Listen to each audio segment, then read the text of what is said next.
인사합니다. 할렐루야 샬롬 하고 인사합니다. 할렐루야 샬롬 샬롬 샬롬 샬롬 샬롬 샬롬. 하나님 사랑합니다. 여러분 주 안에서 사랑합니다. 오늘 고린도전서 15장 부활주의를 맞이해서 20절 말씀이죠. 아주 귀한 말씀입니다. 이제 그리스도께서 죽은 자 가운데서 다시 살아나사 잠자는 자들의 첫 열매가 되셨도다. 이렇게 말씀하고 있습니다. 우리가 구원의 길 가는 것은 잠자는 자들의 첫 열매가 되신 예수 그리스도로 말미암아 믿음으로 구원 열차를 탔습니다. 끝까지 중간에서 도중하차하지 마시고 가시기 바랍니다. 구원을 얻게 하는 복음이라고 2절에 보니까 너희가 만일 내가 전한 그 말을 굳게 지키고 헛되이 믿지 아니하였으면 그로 말미암아 구원을 받으리라. 오늘 15장 2절에 이렇게 말씀하고 계시네요. 바울은 성도들의 그들이 받고 그 가운데 선 복음을 굳게 지키고 헛되이 믿지 아니하였으면 복음으로 말미암아 구원을 얻을 것임을 강조합니다. 그 복음의 내용은 그리스도께서 인간의 죄를 위하여 죽으시고 장사 지낸 바 되었다가 사흘 만에 다시 살아나셔서 제자들에게 보이셨다는 거죠. 예수께서 부활하심을 본 자들은 그 12제자와 500명이다. 6절에 보니까 말씀하고 계세요. 오늘 15장 전체 한번 보고 갑니다. 3절에 내가 받을 것을 먼저 너에게 전하였느니 이는 성경대로 그리스도께서 우리 죄를 위하여 죽으시고 장사 지낸 바 되셨다가 성경대로 사흘 만에 다시 살아나사 개바에게 보시고 후에 12제자에게와 6절입니다. 그 후에 500명에게 일시에 보이셨나니 그 중에 지금까지 대다수는 살아있고 어떤 사람은 잠들었으며 그 후에 야고보에게 보이셨으며 그 후에 모든 사도에게와 맨 나중에 만삭되지 못하여 난 자 같은 내게도 보이셨느니라. 8절까지 이렇게 증거하고 있죠.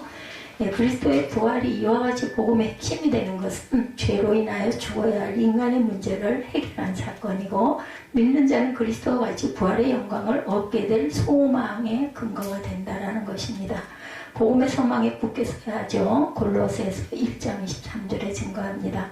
만일 너희가 믿음에 거하고 터 위에 굳게 서서 너희 믿음 바 복음의 소망에 너희 들은 바 복음의 소망에 흔들리지 아니하면 그리하리라. 이 복음은 천하 만민에게 전파된 바요 나 바울은 이 복음의 일꾼이 되었노라. 아멘. 끝까지 잡아야 할 복음이죠. 히브리서 3장 14절에 우리가 시작할 때 확신할 것을 끝까지 견고히 잡고 있으면 그리스도와 함께 참여한 자가 되리라. 구원의 초석인 복음입니다. 로마서 6장 9절에서 10절입니다.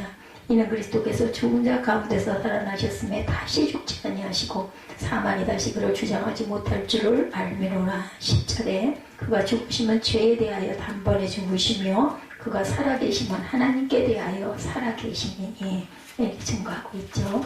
은혜로 사도가 됐어요. 바울은 9절에 보니까 나는 사도 중에 가장 작은 자라. 나는 하나님의 교회를 박해하였으므로 사도로 칭함받기를 감당하지 못할 자니라. 그러나 10절에 내가 나된 것은 하나님의 은혜로 된 것이니 내게 주신 그의 은혜가 헛되지 아니하여 내가 모든 사도보다 더 많이 수고하였으나 내가 한 것이 아니요 오직 나와 함께 하신 하나님의 은혜로라. 그러므로 나나 그들이나 이같이 전파하며 너희도 이같이 믿었느니라. 이렇게 말씀하죠. 죄인 중에 괴수였다. 디모데전서 1장 15절에 이보다 모든 사람이 받을 만한 이 말이여 그리스도 예수께서 죄인을 구원하시려고 세상에 임하셨다 하였도다. 죄인 중에 내가 괴수니라. 그리스도의 인내와 긍휼을 얻었어요. 그죠? 디모데전서 1장 10절 16절입니다. 그러나 내가 긍휼을 입은 까닭은 예수 그리스도께서 내게 먼저 일체 오래 참으심을 보이사 후에 주를 믿어 영생 얻은 자들에게 본이 되게 하려 하심이라 말씀합니다. 부활이 없다 하는 자들에 대한 반론이 나타나 있어요. 그리스도의 부활의 증거에 대해서 12절에 죽은 사람의 부활이죠. 그리스도께서 죽은 자 가운데 다시 살아나셨다 전파되었거늘 너희 중에 어떤 사람들 어찌하여 죽은 자 가운데 부활이 없다 하느냐. 만일 죽은 자의 부활이 없으면 그리스도도 다시 살아나지 못하셨으리라. 그리스도께서 만일 다시 살아나지 못하셨으면 우리가 전파하는 것도 헛것이요 또 너희 믿음도 헛것이며 또 우리가 하나님의 거짓 증인으로 발견되리니 우리가 하나님이 그리스도를 다시 살리셨다고 증언하였습니다. 만일 죽은 자가 다시 살아나는 일이 없으면 하나님이 그리스도를 다시 살리지 아니하셨으리라 이렇게 말씀하죠. 17절 부분을 강조하죠. 그리스도께서 다시 살아나신 게 없으면 너희 믿음도 헛되고 너희가 여전히 죄 가운데 있을 것이다. 성경대로 사흘 만에 부활하셨어요. 마태복음 16장 21절이죠. 이때부터 예수 그리스도께서 자기가 예루살렘에 올라가 장로들과 대제사장들과 서기관들에게 많은 고난을 받고 죽임을 당하고 제3일에 살아날 것을 제자들에게 비로로서 나타내시니 베드로가 예수를 붙들고 한배나 이르되 주여 그리하지 마옵소서 이 일이 결코 죽게 미치지 아니하리다. 이렇게 얘기해서 사단아 내 뒤로 물러가라는 소리를 듣죠. 믿음의 증거입니다. 사도행전 17장 31절입니다. 이는 정하신 사람으로 하여금 천하를 공의로 심판할 심을 작정하시고 이에 그를 죽은 자 가운데서 다시 살리신 것으로 모든 사람에게 믿을 만한 증거를 주셨습니다 하니라. 부활의 첫 열매가 되신 그리스도에서 20절에 증거했죠. 20절 봅니다. 그러나 이제 그리스도께서 죽은 자 가운데서 다시 살아나사 잠자는 자들의 첫 열매가 되셨도다 이렇게 말씀하죠. 21절에 보니까 한 사망이 한 사람으로 말미암았으니 죽은 자 부활도 한 사람으로 말미암는도다.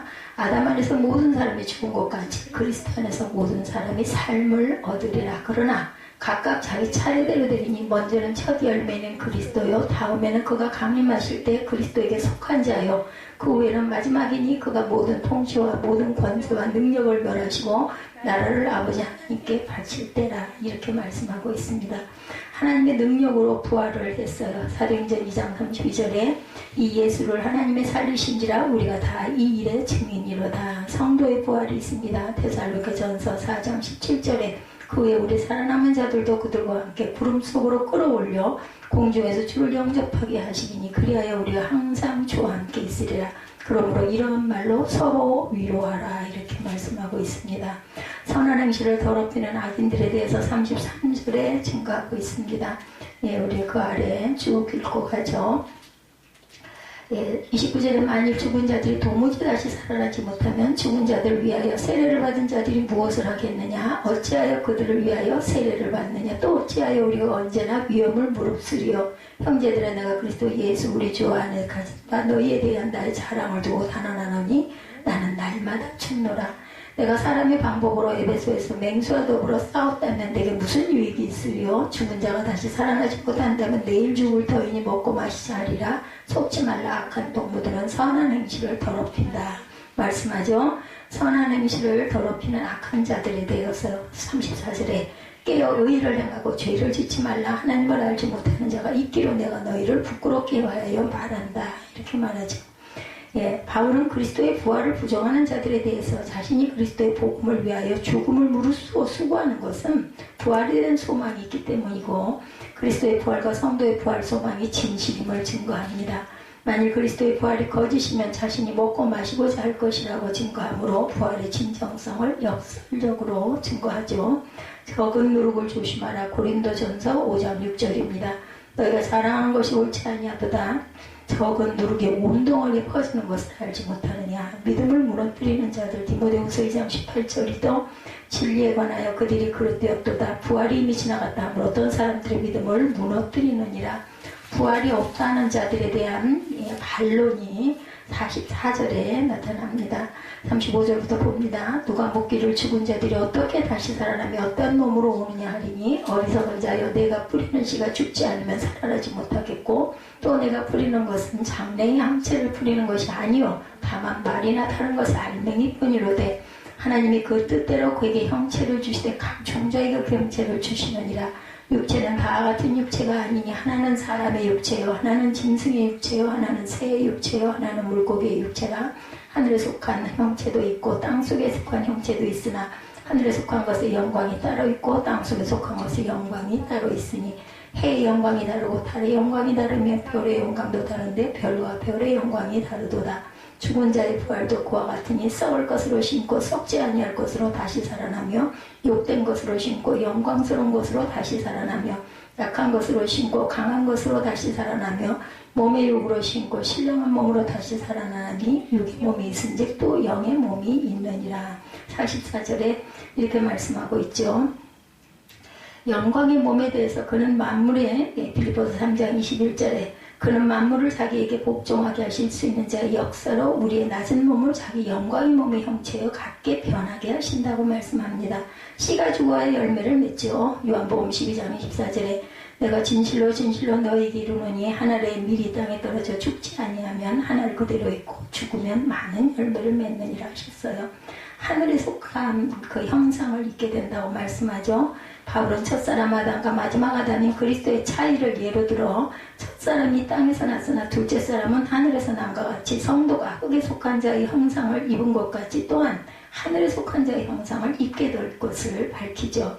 즉 성도가 육신의 형상을 입고 죽게 되지만 하늘의 신령한 형상으로 부활하게 될 것임을 진술합니다. 44절에 우리가 보았죠. 육의 몸으로 신고 신령한 몸으로 살아나니 육의 몸이 있은즉 또 영의 몸이 있다고 말씀합니다. 살리는 일을 하는 영이 요한복음 6장 63절에 살리는 것은 영이니 육은 무익하니라. 내가 너에게 이른 말은 영이요 생명이라. 하늘에서 시민권을 두죠. 빌립보서 3장 20절에 그러나 우리의 시민권은 하늘에 있는지라 거기로부터 구원하는 자 곧 주 예수 그리스도를 기다린다. 이렇게 말씀하고 있습니다. 45절에 보면 기록된 바 첫사람 아담은 생명이 되었다함과 같이 마지막 사람은 살려주는 영이 되었나니 먼저는 신령한 사람이 아니요 육의 사람이요 그 다음에 신령한 사람이니라. 첫사람은 땅에서 났으니 흙에 속한 자이거니와 둘째 사람은 하늘에서 나셨느니라. 무릇 흙에 속한 자들은 저 흙에 속한 자와 같고 무릇 하늘에 속한 자들은 저 하늘에 속한 이와 같으니 우리가 흙에 속한 자의 형상을 입은 것 같이 또한 하늘에 속한 이 형상을 입으리라. 형제들아 내가 이것을 말하노니 혈과 육은 하나님 나라를 이어받을 수 없고 또한 썩은 것은 썩지 아니하는 것을 유업으로 받지 못하느니라. 51절입니다. 보라 내가 너희에게 비밀을 말하노니 우리가 다 잠잘 것이 아니요 마지막 나팔의 순간에 호련히 다 변화되리니 이렇게 말씀하고 있죠. 성도의 부활입니다. 이 모습이 52절에 나팔 소리가 나며 죽은 자들이 썩지 아니할 것으로 다시 살아나고 우리도 변화되리라. 그때 죽었던 성도들이 변화되어 영광스러운 몸으로 부활할 것인데 예수 그리스도로 말미암아 사망 권세를 이기게 된다. 바울은 사망 권세를 이기고 부활하시는 하나님께 감사하고 찬양합니다. 바울은 그러므로 성도들이 믿음에서 견고하며 흔들리지 말고 항상 주의 일에 힘쓰는 자들이 되라고 명하면서 그들의 수고가 주 안에서 헛되지 않을 것임을 강조하신 부분이 58절에 증거합니다. 53절부터 썩을 것이 반드시 썩지 않을 것을 입겠고 죽을 것이 죽지 아니함을 입으리로다. 이 썩을 것이 썩지 아니함을 입고 죽을 것이 죽지 아니함을 입을 때에는 사망을 삼키고 이기리라고 기록된 말씀이 이루어지리라. 사망아 너의 승리가 어디 있느냐? 내가 쏘는 것이 어디 있느냐? 사망이 쏘는 것은 죄요 죄의 권능은 율법이라. 우리 주 예수 그리스도로 말미암아 우리에게 승리를 주신 하나님께 감사하노니 그러므로 내 사랑하는 형제들아 견실하며 흔들리지 말며 항상 주 일에 더욱 힘쓰는 자들이 되어 이는 너희 수고가 주 안에서 헛되지 않을 줄 압니다. 아까 우리 찬양 나는 나의 승리 찬양했죠. 제가 이 말씀이 생각나서 주는 나의 승리 그 찬양을 열심히 찾아가지고 함께 입술로 고백했습니다. 여러분이 입술로 고백하는 거 굉장히 중요합니다. 혹여 믿어지지 않는 부분이 있더라도 입술로 반복해서 고백하다 보면 하나님께서 우리에게 은혜를 주신다는 거 잊지 마시기 바랍니다. 오늘 특별히 마지막까지 제가 다 말씀을 드렸어요. 날로 새로워지는 속사람이라고 고린도후서 4장 16절에도 그러므로 우리가 낙심하지 아니하노니 우리의 겉사람은 낡아지나 우리의 속사람은 날로 새로워지죠. 생로병사, 생사가복, 우리 마음대로 할 수 있는 게 아닙니다. 하나님께서 우리가 살고 죽음을 주장하고 계시죠. 그렇지만 우리가 속사람이 날로 새로워져서 하나님의 영광에 참여하시기 바랍니다.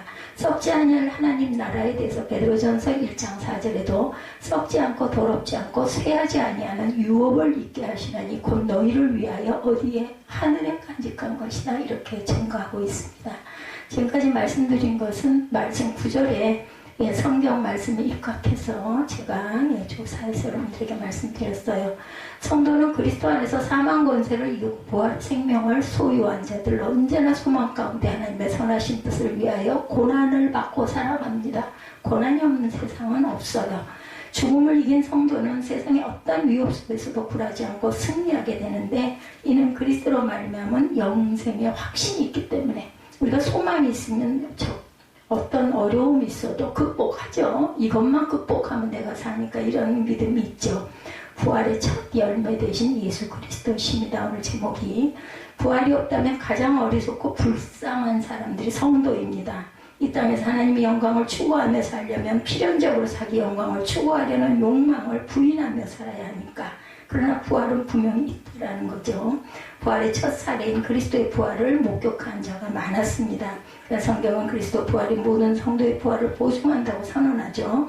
그러나 이제 그리스도께서 죽은 자 가운데서 다시 살아 잠자는 자들의 첫 열매가 되셨다. 오늘 본문은 사실은 요 20절 한 절이었어요. 근데 제가 15장 전체를 주석해서 봤습니다. 첫 열매는 그 나무에서 똑같이 열매가 열려서 알려준다.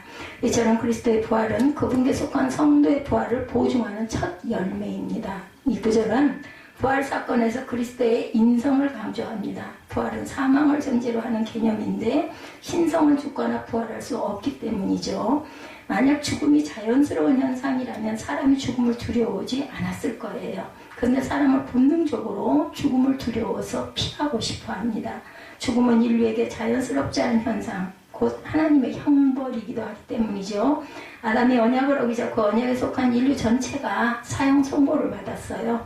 사망이 사람으로 말미암았다. 21절 전반전에 나타나 있죠. 아담 안에서 모든 사람이 죽은 것이다. 22장 전반부에 22절 전반부에 있습니다. 21절과 22절 전반부에 사망이 인류에게 보편적인 현상이 된 것은 첫 열매의 원리 때문이다. 아담에게 적용된 행벌이 모든 사람에게 똑같이 적용이 되었다는 거죠. 첫 열매 원리는 죽은 자의 부활에도 적용이 되죠. 21절 앞부분으로 잠깐 봅니다. 사망이 한 사람으로 말미암았으니 이렇게 얘기하죠. 22절에도 아담 안에서 모든 사람이 죽은 것 같이 그리스도 안에서 모든 사람의 삶을 얻으리라 이렇게 증거하고 있습니다. 첫 열매 원리는 하나님의 언약에 이렇게 근거한다라는 것. 아담 안에 있는 자는 그의 의지와 상관없이 죽었고 아담과 그의 후손이 행위 언약으로 연합해 있었기 때문에 아담이 범죄했을 때 언약 저주가 그의 모든 후손들에게 미쳤다. 이 사건만 생각하면 첫 열매 원리는 인류에게 저주를 가져온 해로운 것입니다.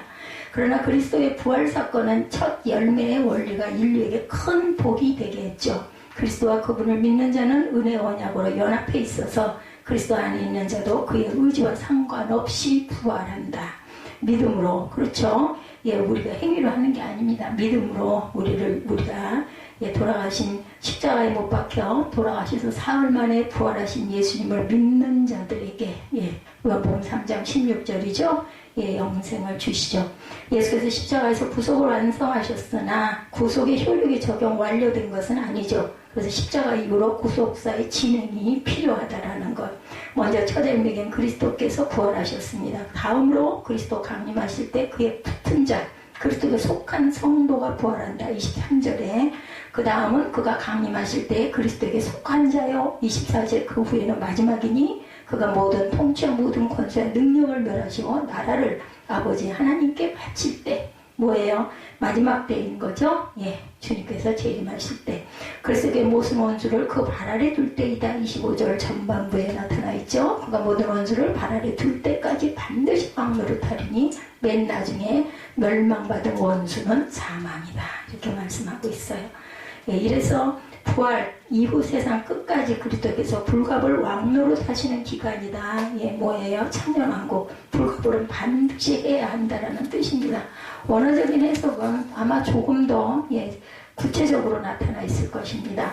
구주께서는 그분께 속한 마지막 사람을 구원하시면서 구속하는 최종 완료, 구속사가 완료될 때 맨 나중에 멸망받을 원수가 사망한다. 26절에 증거하죠. 맨 나중에 멸망받은 원수는 사망이니라 말씀합니다. 히브리서 2장 15절에도 말씀합니다.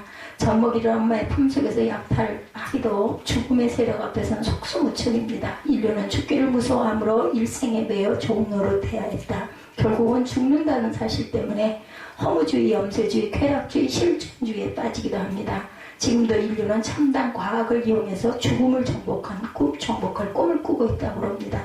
그러나 아담 안에 있는 인간은 절대로 사망을 극복하지 못합니다. 사망을 영원히 멸하는 주체는 하나님이시다. 이사야 25장 8절에 증거합니다. 그리스도의 부활은 사망을 이긴 첫 열매죠. 그래서 천하무적 사망조차 그리스도 안에 있는 자에게 힘을 발휘하지 못한다. 그리스도 안에 있는 자로 죽기를 무서워하게 할 수 없고 악한 영들에게 종노릇하게 할 수 없습니다. 도리어 죽음은 성도의 성화를 완성하는 관문의 역할을 한다라는 거죠. 예, 사도는 시편의 예언을 구속하는 관점을 해명합니다. 시편 8편 6절, 오늘 본문 27, 8절이죠. 만물을 저희 발 아래 두셨다 하셨으니 만물을 발 아래 둔다 말씀하실 때 만물을 저희 아래 두시니가 그 중에 들지 아니한 것이 분명하도다. 만물을 저에게 복종하게 하신 때에는 아들 자신도 그때 만물을 자기의 복종하신 이에게 복종케 되리니. 시편 8편 6절에도 말씀하고 있습니다. 그리스도께서 만유의 왕이 되신 것은 구약 예언의 성취죠. 구속사는 하나님의 언약대로 진행되고 성취된다. 그리고 구속사는 하나님 나라를 완성으로 귀결시킵니다. 이는 하나님이 만유의 주로 만유 안에 계시하심이라. 창조주께서는 구속을 통해 타락한 만유를 원래 창조 목적대로 회복하셨어요. 만물의 왕으로 영광을 드러냅니다. 그리스도의 부활을 통해 구속사의 목적이 성취됩니다.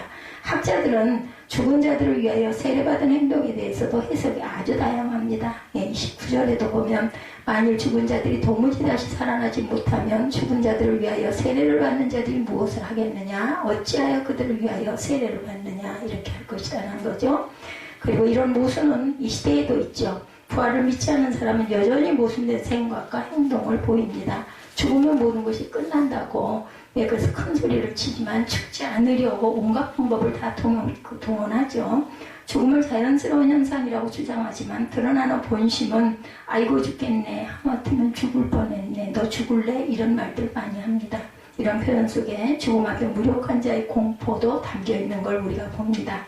사람이 죽음의 공포에 직면하면 정상적인 판단을 하지 못해요. 두려움이 오니까. 아담 안에 있는 인간도 죽음의 공포를 극복하지 못했죠. 항상 죽음의 공포에 직면하고 있는 상태에 그들의 이성이 정상적으로 작동하지 않습니다. 그래서 썩어질 것에 소망을 두고 인생을 허비하죠. 아담 안에 있는 자와 달리 그리스도 안에 있는 자는 썩지 않을 것을 소망을 두고 살죠. 요한복음 6장 27절이죠. 부활을 믿음으로 하늘의 소망을 두고 현실의 아픔을 이겨냅니다. 초대교회는 매주일 성찬을 나누면서 그리스도의 죽으심과 부활하심을 기념했습니다. 교회를 향한 맹렬한 핍박을 견디고 의를 위한 고난을 참았죠. 그리스도와 함께 십자가에 죽고 그리스도와 함께 부활의 생명으로 살았습니다. 사도들도 예외가 아니죠. 31, 2절에 보니 말씀하죠. 형제들아, 내가 그리스도 예수 우리 주 안에서 가진 바 너에 대한 나의 자랑을 두고 단언하노니 나는 날마다 죽노라. 내가 사람의 방법으로 에베소에서 맹수와 더불어 싸웠다면 내게 무슨 유익이 있으리요? 죽은 자가 다시 살아나지 못한다면 내일 죽을 터이니 먹고 마시자 하리라 그러죠. 속지 말라 악한 동무들은 상한 음식을 더럽힌다, 이렇게 증거하고 있습니다. 그리스도께 연합된 자에게 공급되는 부활 생명의 힘이 모든 사망의 세력을 이기며 전진하게 한다라는 것. 에베소서에 사역할 때 바울사들은 맹수 같은 복음의 대적자들과 싸웠어요. 에베소 사역을 회고할 때 모든 겸손과 눈물이며 유대인의 관계를 인하여 당한 시험을 참고 주님을 섬겼다, 이렇게 증거합니다. 그 결과 소아시아 지역에 주님의 교회가 세워지죠. 사도행전 20장 19절에서 21절에 증거합니다. 사도는 이 세상에 흔한 범인, 평범한 사람처럼 아무 유익 없는 헛된 일의 일생을 허비하지 않는다. 32절 앞부분에 사람의 방법으로 에베소에서 맹수와 더워서 싸웠다면 이렇게 말하고 있죠. 썩어 없어질 소망을 품고 살지 않았을 것이다. 이 땅의 화려한 것들을 성취하고 획득하려고 복음 전파 사역을 소홀히 하지 않았다라는 거죠. 고난이 싫어서 하나님의 백성답게 살기를 중단하지도 않았다. 아무도 지지하지 않고 알아주지 않는 외로운 길을 묵묵히 걸었죠. 바울 사도는 날마다 싸우고 날마다 죽노라, 이렇게 고백합니다. 바울 사도가 고난의 길을 끝까지 걸을 수 있었던 까닭은 그가 부활을 확실히 믿었기 때문이다. 만약 부활이 없었다면 자신도 내일 죽을 터이니 먹고 마시자 부하고 동조했을 것이라는 거죠. 죽음으로 모든 것이 끝난다면 고상한 도덕을 추구하거나 진리를 위해 싸우는 일은 무익하다. 던져진 현실 속에서 쾌락을 즐기는 것보다 나은 삶이 없다. 역사상에 이런 삶을 추구한 사람들이 많죠. 헤브라이즘 문화인 하나님 백성 공동체에서도 내일 죽으리니 먹고 마시자 이사야 22장 13절에 말씀하고 그런 무리들이 있어서 헬레니즘 문화에도 에피쿠로스라는 철학자가 쾌락주의 철학을 그것을 설파합니다. 그런데 부활이 확실히 있기 때문에 바울사단 이러한 세력 풍조를 성도 행실을 더럽히는 속임수다. 당연하죠. 속지 말라. 악한 동무들은 선한 행실을 더럽히나니. 바울사도는 부활을 믿었기에 이런 철학자들이 말도 안 되는 철학자들의 속임수에 속지 않았어요. 돌에 맞아 죽었다 일어나서도 다시 복음을 전합니다. 이런 삶으로 성도를 초대하고 있죠. 깨어 의를 행하고 34절에 죄를 짓지 말라. 하나님을 알지 못하는 자가 있기로 내가 너희를 부끄럽게 하기 위하여 말하노라 말합니다. 첫째, 예수 그리스도에 대속하신 죽음으로 말미암아 속죄의 효력이 완성되었다는 사실이 부활을 통해 확증되었다. 둘째, 그리스도의 부활은 성도가 공로 없이 의롭다함을 받은 것을 표상하는 측면이다. 셋째, 그리스도의 부활은 우리의 친위와 중생뿐 아니라 장래의 복스러운 부활이 그분께 연결되어 있음을 선포하는 의미가 있는 측면이다. 그리스도의 부활이 없다면 속죄와 의롭다, 부활의 생명이 전혀 보상되지 않는다라는 것. 그러나 그리스도의 부활로 말미암아 그분 안에 있는 자의 모든 죄값은 깨끗이 청산이 되었고 그리스도의 대속은 그분 안에 있는 자가 과거에 지은 죄뿐만 아니라 현재와 미래의 죄까지 완벽하게 해결합니다. 그러므로 그리스도와 안에 있는 자는 사도와 함께 외칠 수 있죠. 로마서 8장 1절입니다. 이제 그리스도 예수 안에 있는 자에게는 결코 정죄함이 없나니. 아멘. 그리스도의 부활이 없었다면 인류는 죄를 짓고 죄에서 벗어나지 못하고 점점 더 죄의 노예로 살았을 것입니다.